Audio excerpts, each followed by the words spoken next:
Ever since Super Mario 64, Nintendo has been the king of 3D platformers, creating some of the most fun, action-packed, and creative adventures we've ever seen, with Donkey Kong Bonanza continuing to prove this. However, out of Nintendo's many 3D platformers, there's one that soars high above the rest. A game that you could honestly say is kind of out of this world.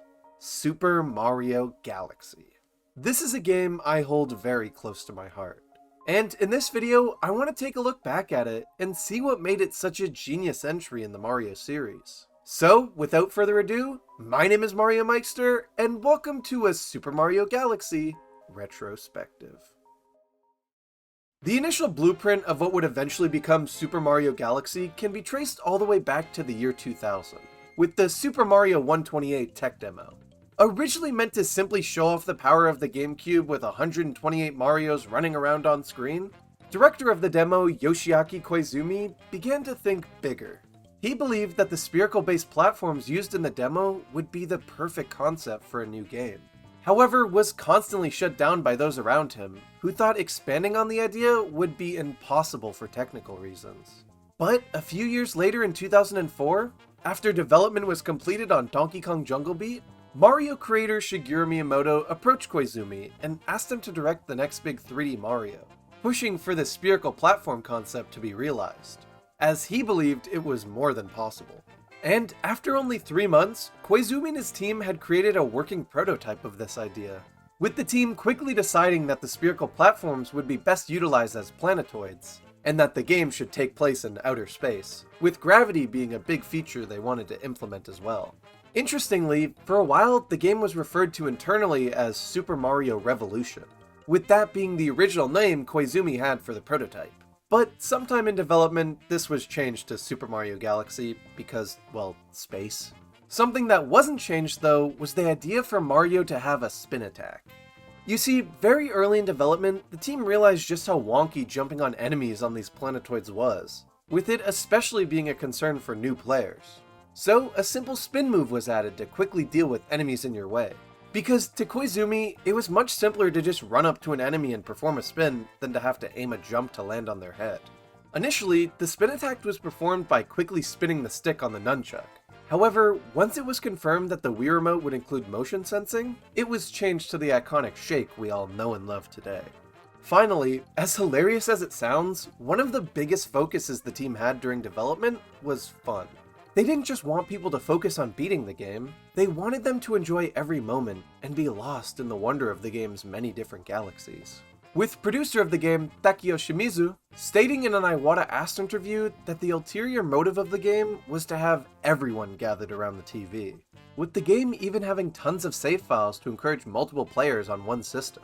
And as development finally wrapped up after about 3 years, Super Mario Galaxy was released here in North America on November 12th, 2007.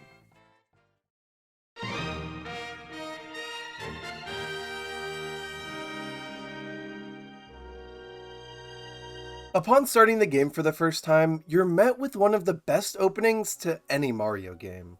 Through this super cute storybook style, you learn about the Star Festival. A festival that happens once every 100 years when a giant comet appears in the skies above the Mushroom Kingdom, sending countless shooting stars down to the planet. Then, just like Super Mario 64, Peach sends a letter to Mario, inviting him to the castle. The vibes of this opening section are magnificent. The starry sky, the upbeat music, and just the Mushroom Kingdom itself is a blast to explore here.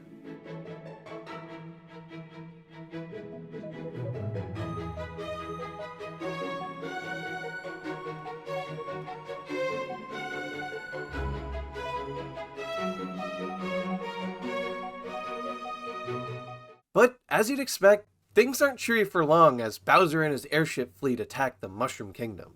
This scene with meteors raining down from the sky and toads being crystallized right in front of you as Mario carefully runs through the chaos, only to look up and see Bowser's airships donning that iconic black flag, is genuinely so cool. The stark contrast between the relaxing and upbeat vibes of the beginning of this section to it turning into a literal war zone is insane. And as you quickly make your way to the princess, even running through the opening area outside the castle from Super Mario 64, it's already too late. as this time Bowser has a giant UFO that literally lasers the ground around it and rips the castle from the earth, pulling it into space, with Mario barely holding on. Only for Kamek to notice this and cast a spell that sends Mario flying off into space screaming, as Kamek, Peach, and the castle itself disappear into nothing.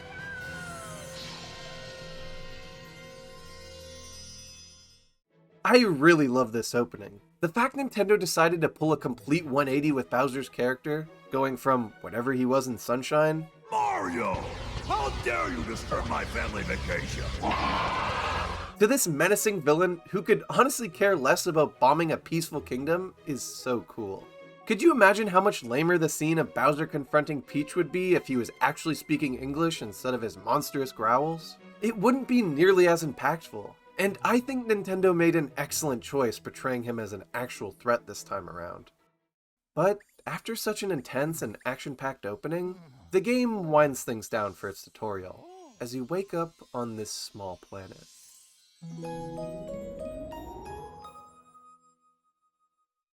Once you gain control of Mario, you're tasked with hunting down these 3 star bunnies. And while this may seem like a mundane task, the action of finding them not only helps you familiarize yourself with the controls more if you weren't already accustomed to them during the Star Festival, it also helps you learn how it feels to move around a planetoid and mess around with the gravity without any looming threat. The calm and serene vibes of this small planetoid do a great job at making the player feel safe. If this kind of tutorial were happening while Bowser was raining meteors down on you or you were in a rush to get to the castle, you wouldn't nearly take the amount of time you need to comfortably get acclimated with the planetoid and gravity controls. But giving the player this literal sanctuary to learn is amazing. I love how instead of being all in your face about how you should learn the mechanics like some games do, Galaxy disguises its tutorial with bunny hunting, with the bunnies promising to tell you about where you are if you find them. And after you do find them, you're greeted by Rosalina, who briefly explains her role as Guardian of the Cosmos, and tells Mario that in order to save his special one, he'll need to harness the power to travel through space, and entrusts him with a Master Luma who grants you a spin attack you can perform by shaking the remote. And with that, you're thrust right into the action, with the orchestral soundtrack picking up as soon as you begin your journey to rescue the Grand Stars and Peach. Speaking of the soundtrack, Super Mario Galaxy was the first Mario game to have a fully orchestrated soundtrack, which for the time was incredible. Obviously Mario Galaxy wasn't the first video game to do it, but the scale at which it was done, and the fact it was all recorded live, was remarkable. Up to this point, most game OSTs were made entirely digitally, but in order to make Super Mario Galaxy as epic of a journey as Nintendo wanted, they enlisted the help of a live orchestra to make the amazing tracks that make up this game's OST. I don't think some of the bigger moments like Gusty Garden or even Bowser's airship attack would be nearly as impactful if it was just all made digitally. The fact this game takes place in space and takes advantage of live music makes it feel like so much more than any Mario game that came before it, and to a lot of people, any Mario game that came after. The immersion I feel in Good Egg Galaxy with its beautiful starry space sky and incredible score just hits different.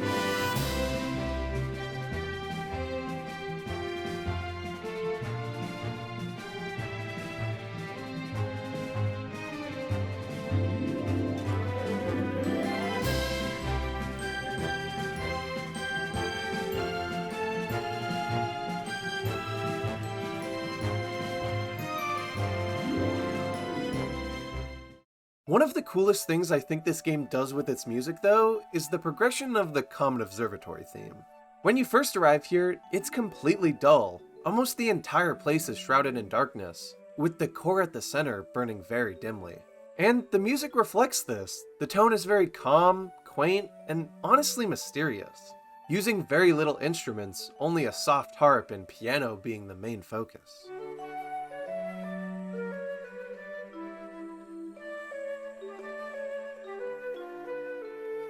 As you progress, and the Comet Observatory becomes more lively, the music does as well, with the second rendition of the theme incorporating more orchestration, and honestly is something you'd hear at like a wedding hall or something. It's upbeat, lively, but not crazy, and is probably my favorite of the 3.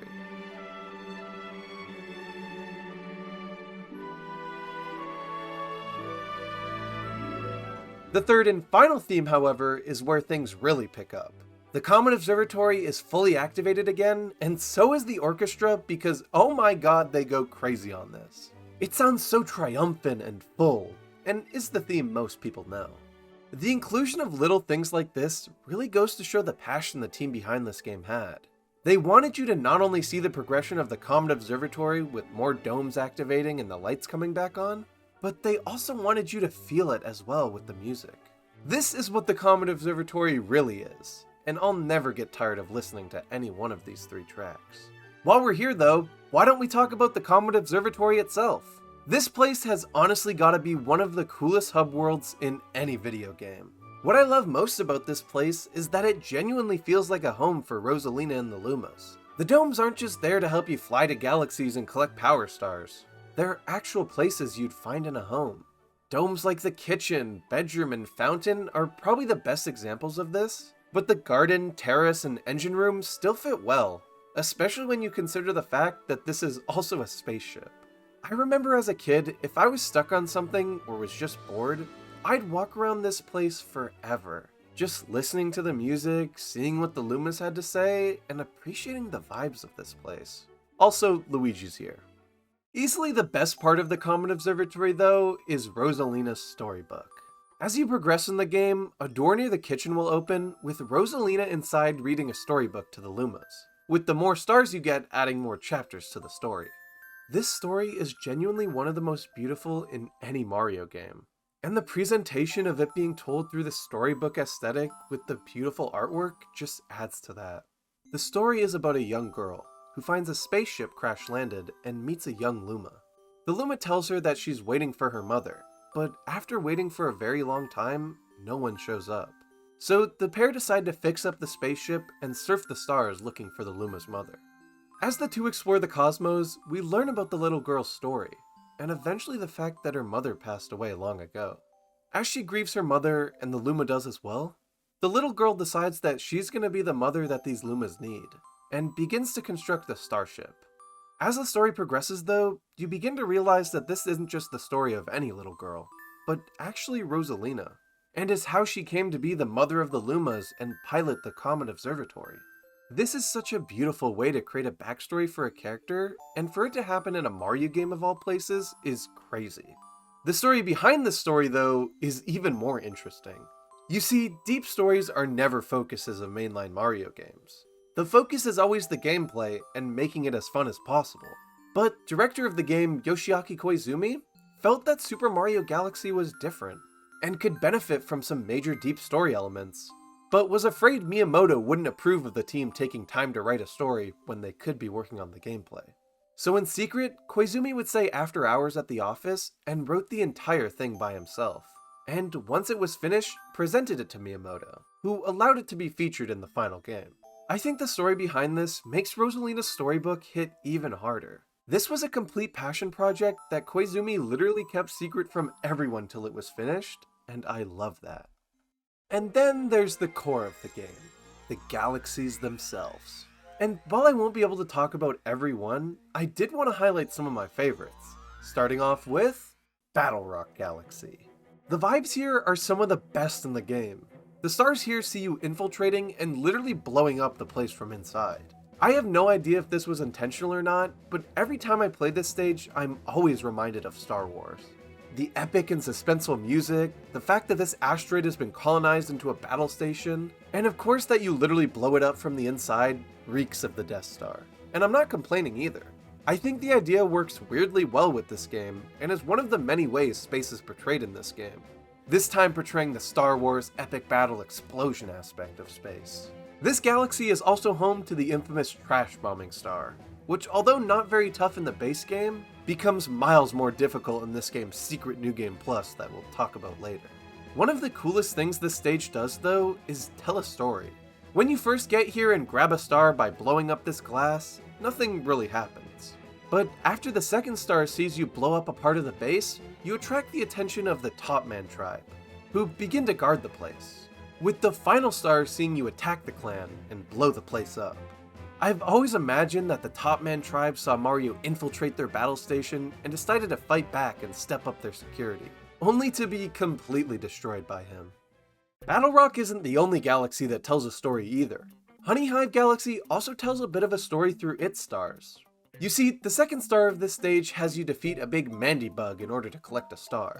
But in the third star, you see this attack Mario did caused a full-on war, with the Mandibug clan infesting the Bee's kingdom and Mario having to stop them. It's super simple, but little things like this in this game's levels have always been cool to me.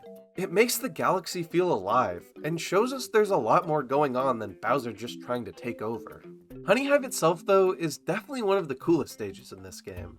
Its open design is very reminiscent of the open-ended 3D Marios that came before it, as Galaxy was trying to step away from that, with this game having more linear-focused objectives. But including this as a nice little treat for those who love those games was a cute touch. The Bee Mario power-up introduced here also gives you a really nice way to explore the galaxy, and I love just being a little bee exploring my kingdom. It's super fun. Although, climbing on this queen bee to collect star chips always made me a bit uncomfortable. But I forgive everything because this stage sees the introduction of the GOAT, Captain Toad. Hey man, you're kinda hurting my eyes. Another galaxy I love is Freeze Flame Galaxy. This one's big gimmick is that one of the planets is really hot and the other is really cold. The contrast between the very blue and cold lighting of the snow level to the very red and warm lighting of the lava side has always stood out to me. I love how these elements combine with the final star as well. This stage sees the proper introduction of both the Ice and Fire Flower power-ups.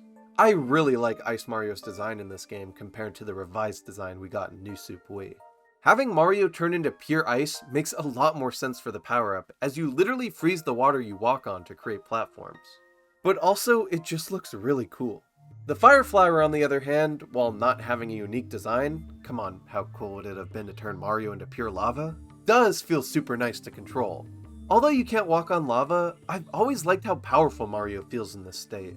Shaking to propel a giant fireball in front of you is miles cooler than simply pressing a button to shoot a tiny little fireball like in the 2D games. And the fact that it has a time limit makes it feel even more special. The coolest part of this galaxy though is definitely the final star, which sees you skating across lava platforms to reach a star. The skating controls just feel really nice for some reason. Nintendo always gets that right.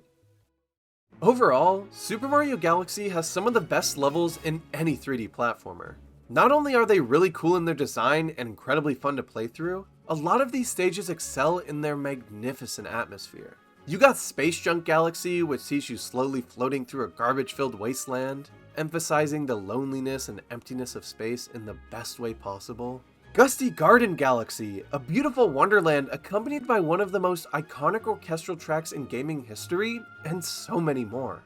The atmosphere of Super Mario Galaxy is easily the biggest reason I often prefer it to Galaxy 2. It feels like so much work was put into making these galaxies as immersive as possible, and that focus is really special to me. Every time I finish a playthrough of this game, I'm constantly thinking about how beautiful the worlds are. The breathtaking views, the starry skies, and the color or lack of color some of these galaxies have. Combining this with the story makes Super Mario Galaxy such a special experience outside of just gameplay. Sure, the gameplay's great, but the vibes and aesthetic are what really stand out to me the most. And I'm almost certain it's why a lot of people prefer Galaxy 1 over 2, even though Galaxy 2 is arguably way better in terms of its gameplay.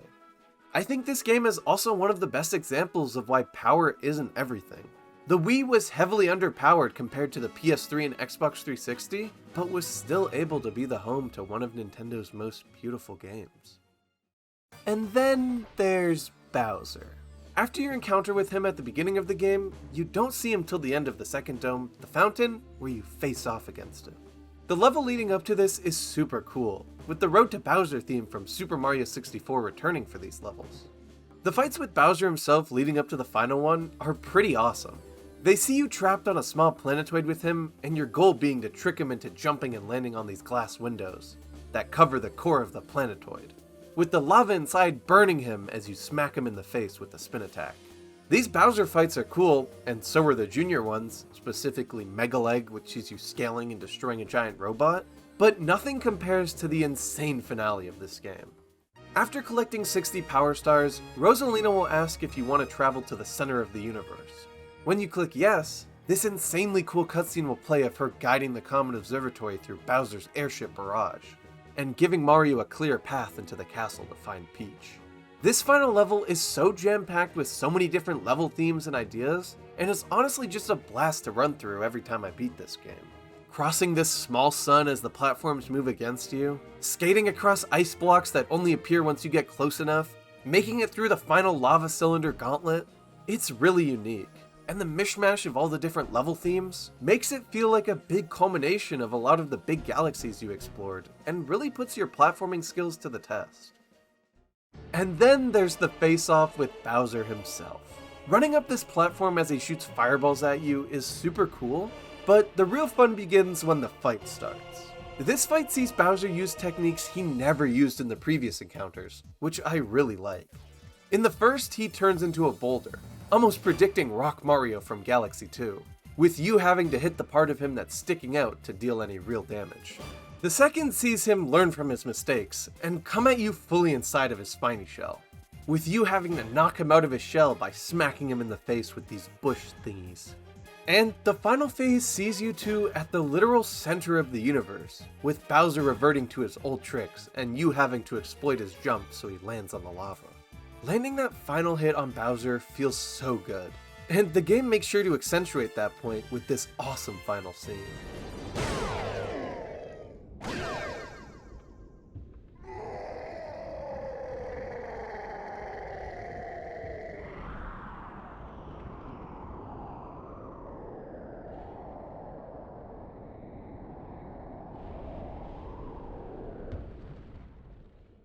But things aren't over just yet. As Mario and Peach escape, and Bowser's empire begins to crumble right in front of him, his reactor being destroyed causes a huge explosion, resulting in a giant black hole.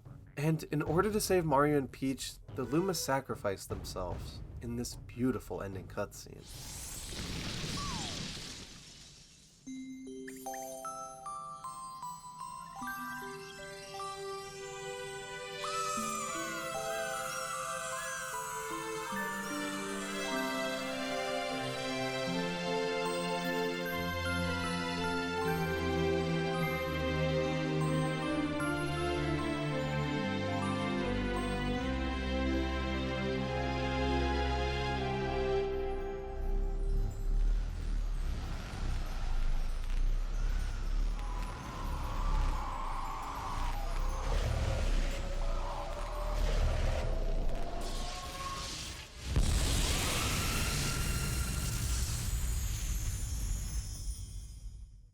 But the game doesn't end there. After going back to the final level and beating it after collecting all 120 power stars, you're met with one of the greatest pop-ups in any video game. Super Luigi Galaxy! Yes, Luigi. Super Luigi Galaxy is definitely the coolest hidden post-game in any Nintendo game.